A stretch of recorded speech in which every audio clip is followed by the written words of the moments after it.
So guys, happy Diwali. आज मैं এটা দিৱালী ব্লগ শ্যুট কৰি আছো। এই চাওক আমাৰ ইয়াতে দুনিয়াৰ এটা লাইট লগাই আছে, আপোনাক মই দেখাম। এই চাওক ইমান ৰাগ লাইট,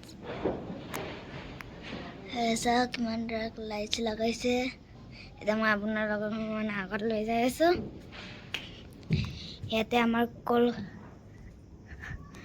কলগছ লগাইছে আৰু আমাৰ ইয়াতে এটা ৰিচুৱেল হয়, মানে ভৰি চাপ দিব লাগে। এজাক মোৰ ভৰি চাপ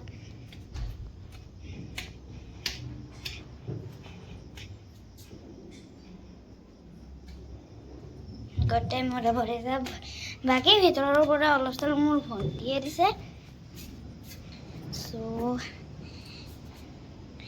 এতিয়া এইটো মোৰ মায়ে বনাইছে ৰংগলী, আৰু মোৰ বনোৱাটো মই দেখাই আছো।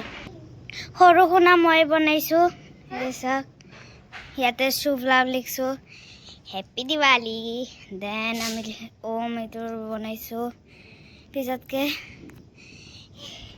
ইয়াতে ধুনীয়া ফ্লাৱাৰ বনাইছো। এতিয়া আপোনাক মই ভিতৰত লৈ যাম। চ' এতিয়া আমি ভিতৰত যাম।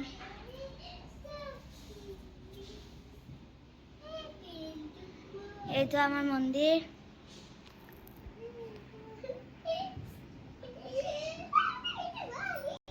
চ' এতিয়া মোৰ মায়ে জ্বলাই আছে চাকি। এতিয়া আমি দেৱালীৰ চাকি জ্বলাম। চাওক এতিয়া আৰু এটা ঘৰৰ ভিতৰত ফ্লাৱাৰ দি ৰংগলী বনাইছো, আপোনাৰ লগত দেখাইছো। এইটো হ'ল মোৰ ভণ্টি। এতিয়া আপোনালোকক মই ফ্লাৱাৰৰ ৰংগলীটো দেখাম। এই চাওক আমাৰ এইটো ফুলৰ ৰংগলীটো। চ' মোৰ ভিডিঅ'টো যদি ভাল লাগিছে আপোনালোকে লাইক এণ্ড ছাবস্ক্ৰাইব কৰি দিব। সকলোকে হেপী দিৱালী।